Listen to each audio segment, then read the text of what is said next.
Bismillahirrahmanirrahim. Assalamualaikum warahmatullahi wabarakatuh. Selamat malam teman-teman Kafi, sobat Kafiku sekalian. Selamat berjumpa lagi bersama saya Arga pada kuliah ke-54 Kafi, Kajian Filsafat Islam, dengan judul A Continuation of Discussion of the Potential and the Actual. Jadi kuliah ke-54 ini adalah kelanjutan daripada kuliah ke-53 yang akan membahas pembahasan antara potensial dan di potential and the actual, potensi dan aktual ya.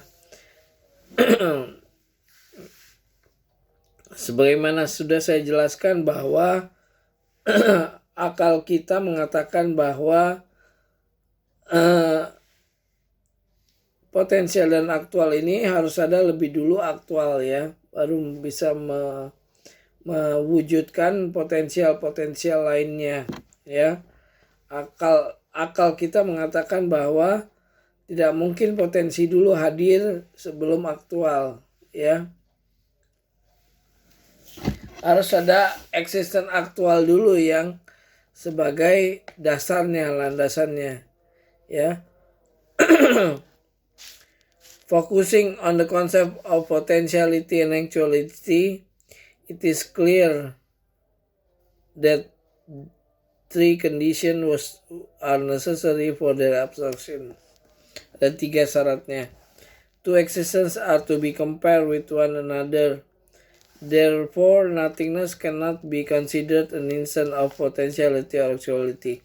Jadi ketiadaan itu bukan daripada contoh potentiality dan actuality. Jadi mereka potentiality dan actuality itu adalah existence ya, sebuah keberadaan. One of the two existence must be temporarily prior to the other in order for potentiality to be ascribed to it. Therefore, two simultaneous existence cannot be potential or actual with regard to each other.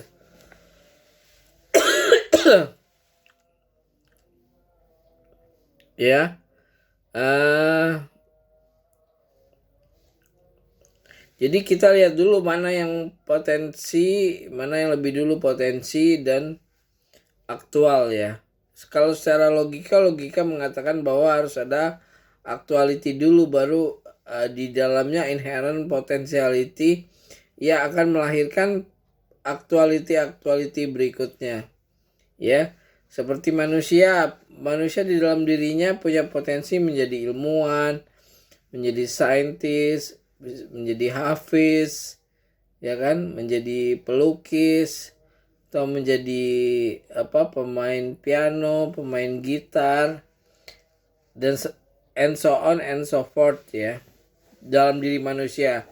Nah, masalahnya kalau tidak ada manusia, maka potensial itu seperti pelukis, penari, penyanyi itu kan tidak mungkin ada. Jadi harus ada actuality dulu. Actuality itulah sebagai landasan daripada pemunculan atau penampakan daripada potensi tersebut ya. The potential existence, or at least a part of it, must remain in the actual existence ya. Harus ada potential existence itu, atau bagiannya aja pun harus ada di dalam actual existence ya. Makanya actual itu harus ada lebih dulu sebelum ada potensial ya. Jadi harus ada actual dulu, harus ada existence dulu, baru muncul actuality baru dari potensi yang ada pada suatu existence ya. Given this point, it is clear that the first of the type change mentioned in lesson 52 ya, yang disebut pada kuliah sebelumnya itu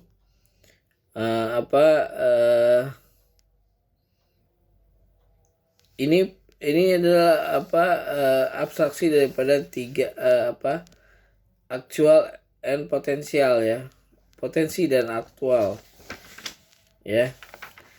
Sebagaimana sudah saya jelaskan bahwa simultaneity itu juga bukan perwujudan daripada actuality daripada sebuah potensial ya. Seperti siang bukan potensi daripada pagi, sore bukan potensi daripada siang, malam bukan potensi daripada sore, pagi bukan potensi daripada malam ya, karena itu hanya urutan aja ya, simultaneity ya.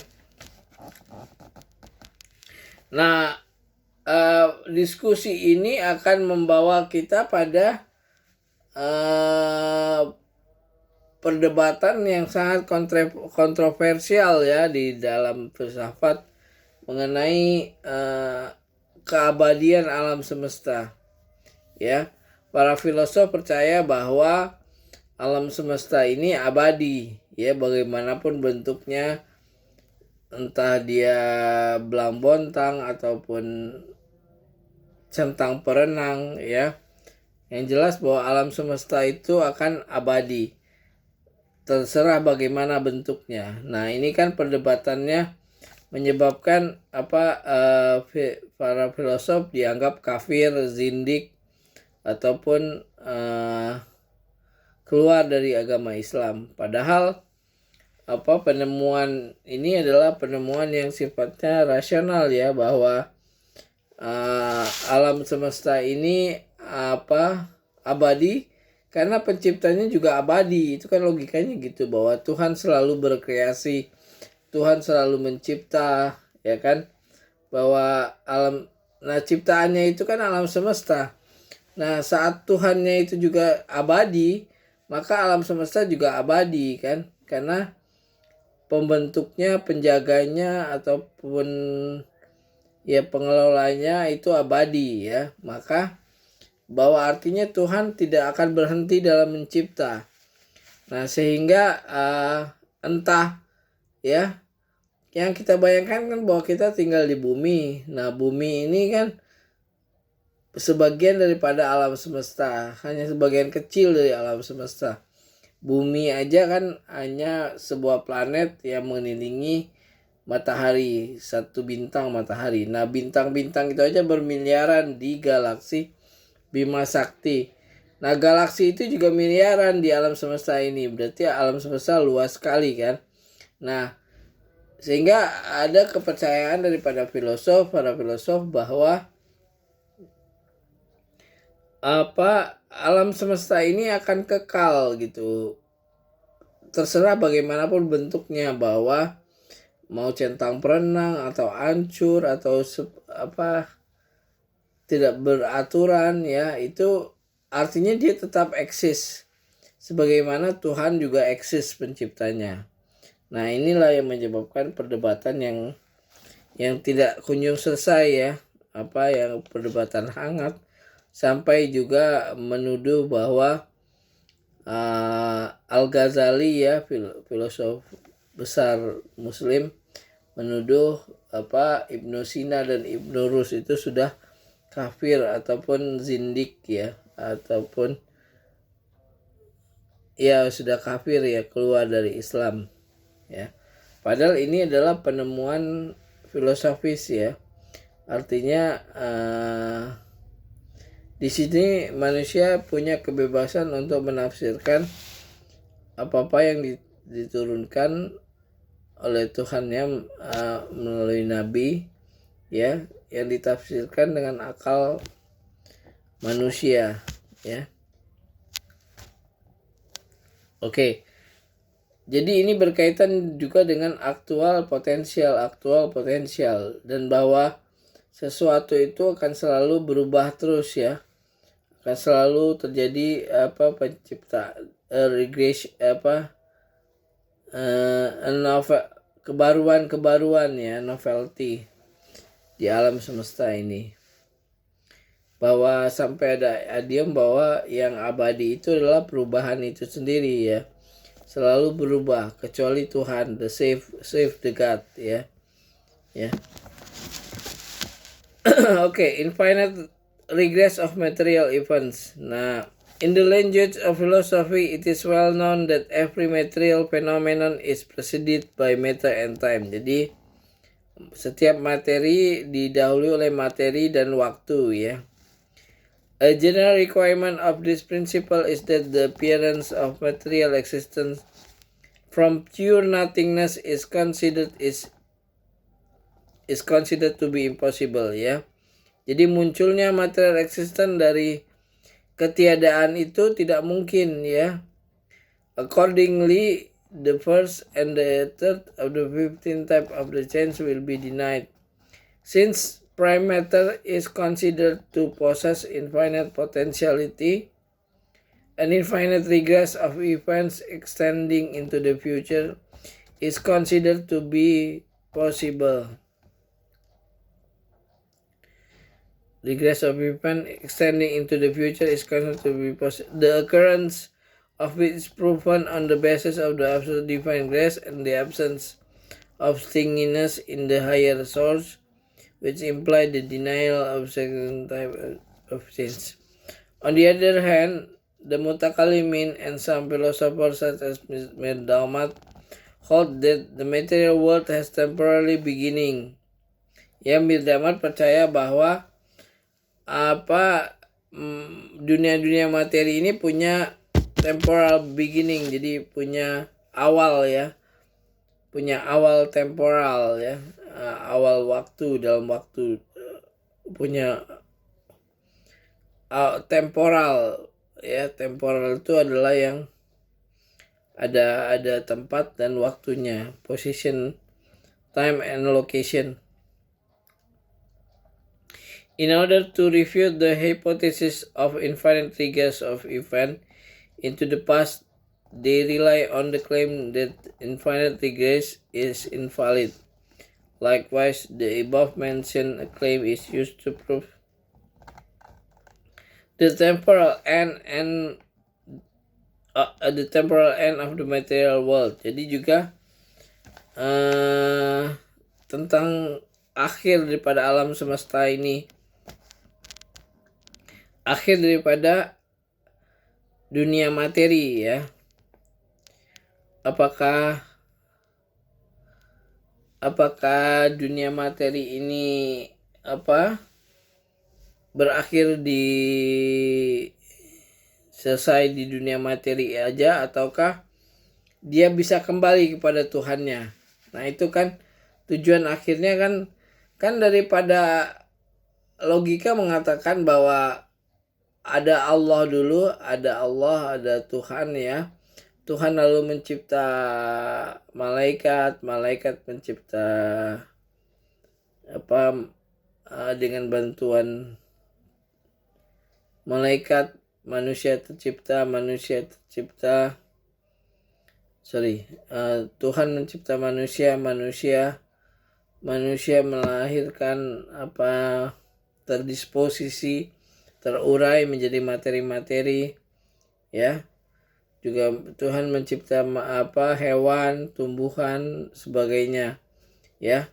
Nah, ini kan bisa terurai menjadi materi karena mereka materi, dunia materi. Nah, materi ini akankah dia berkesempatan balik kalau beruntung dia kembali kepada Tuhannya, atau dia tetap di dunia materi?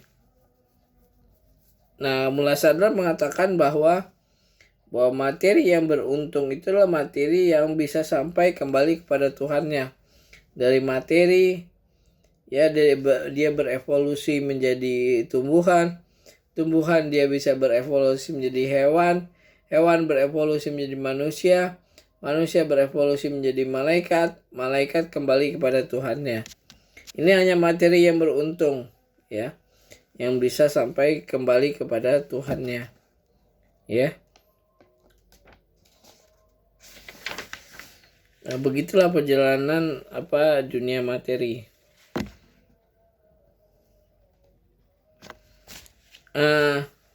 Selanjutnya kita akan bahas the temporal creation of material world. The problem of the temporal creation of the material world is one of the most controversial problem of philosophy, which has always been a topic of conflict and debate.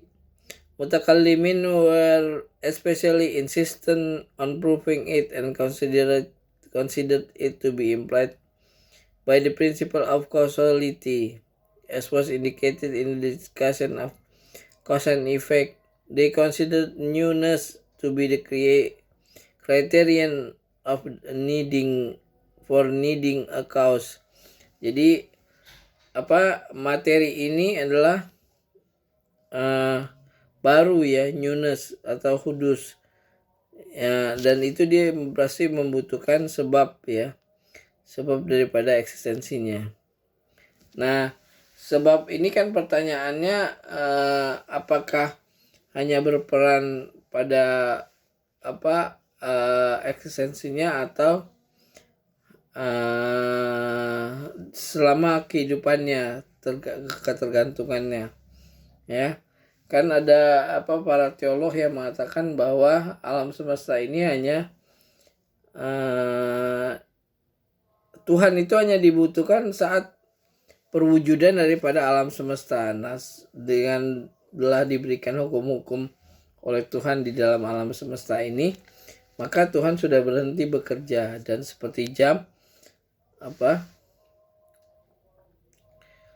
alam semesta ini bekerja secara mekanistik, jadi Tuhan sudah tidak diperlukan lagi. Ini seperti teologi pembuat clockmaker, pembuat jam.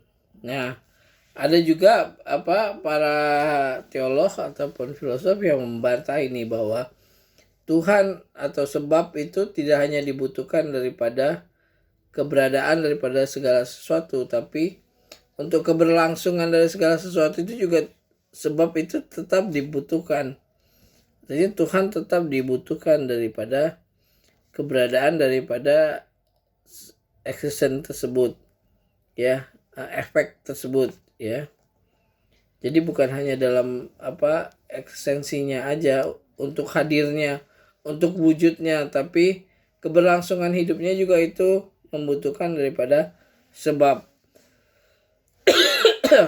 Ya. Philosophers accept the proof for the impossibility of infinite regress only in the cases in which the links of the regress exist simultaneously together and the true ordering exists among them. Therefore, they allow the infinity of successive events and exclude simultaneous events which are truly ordered from the proof of the impossibility of infinite regress. Ya, jadi kan daripada sebab akibat itu kan kita kembali sesuatu akibat membutuhkan sebab. Nah, sebab ini menjadi akibat daripada sebab yang lain terus saja. Pertanyaannya, apakah ini infinite regress, keberlanjutan yang tidak terbatas, atau dia terbatas? Artinya harus ada sesuatu yang menciptakan yang awal ya, sebagai kausa prima ya. Nah, begitu juga dengan alam semesta ini. Dari mana sih materi pertama itu datang? Nah, ini juga menjadi perdebatan. Apakah materi pertama itu dia materi atau dia bukan materi ya? Karena ini menjadi perdebatan hangat yang tidak berujung ya. Ya, tadi with the acceptance of these two conditions, Mirdomat considered the collection of successive events in the realm of the perpetuity to be sufficient for the infinite regress proof. For this reason, he has denied the possibility of a series of events extending infinitely into the past, if the collection of the links of the progress the gas in the perpetuity is sufficient, then one can also deny a series of events extending infinitely into the future. Nah, kalau ke awalnya itu kita punya sebab, ya, apa Allah. Nah, ke ujungnya ini pertanyaannya apakah ketakberhinggaan atau Allah juga. Nah, kalau Mullah Sadar mengatakan bahwa awalnya Allah, ujungnya kembali kepada Allah, sebagaimana sesuai dengan perkataan ayat di dalam Al-Quran, innalillahi wa inna ilaihi rojiun, akan kembali kepada Allah. Cuman seberapa cepat kita kembali kepada Allah itu menjadi pertanyaan. Dan seberapa beruntung kita akan kembali kepada Allah, atau kita hanya tetap di dunia materi, tidak kembali kepada Allah, tidak kembali kepada Tuhannya. Karena kita akan selalu kembali ke asalnya, ya. Semua mencinta untuk kembali kepada asalnya, ya. Ya, seperti juga kebiasaan atau ritual mudik kembali ke asal. Nah, itu adalah hukum alam, ya. Nah, begitu juga semua eksisten akan kembali pada asalnya. Asalnya adalah Allah, Tuhan, dan semua berkeinginan. Cuman masalahnya seberapa cepat dia kembali kepada Allah. Apakah dia di dalam Islam itu setelah dia ditimbang kebaikan dan keburukannya, dimasukkan di neraka lebih dahulu, ya, baru setelah itu kembali kepada Allah. Nah, ini seberapa cepat ini kembali kepada Allah. Jadi prinsipnya kan Allah itu awal dan Allah itu akhir.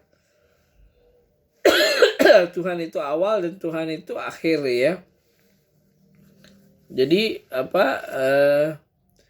kepercayaan bahwa jadi yang eksis itu, bahkan ada filosof mengatakan yang eksis itu hanya Tuhan itu sendiri, ya. Karena dia awal dan dia akhir dan dia selalu ada di setiap waktu, ya. Kita tidak bisa membayangkan bahwa Allah itu tidak ada dalam sedetik pun atau sepersejuta detik pun, ya. Maka akan hancurlah alam semesta ini, ya. Ya, mungkin itu aja yang bisa saya sampaikan pada kuliah ke-54 ini. Kita akan bahas generation and corruption, ya, pada minggu depan, ya. Penciptaan dan corruption, peluruhan, ya. Generation, penurunan, dan peluruhan, ya. Peluruhan pada kuliah minggu depan. Saya cukupkan kuliah saya sampai di sini. Assalamualaikum warahmatullahi wabarakatuh. Mohon Sobat Kafi sekalian untuk subscribe, like, dan komen pada channel ini. Mudah-mudahan kuliah saya ini berguna bagi Sobat Kafi sekalian. Terima kasih.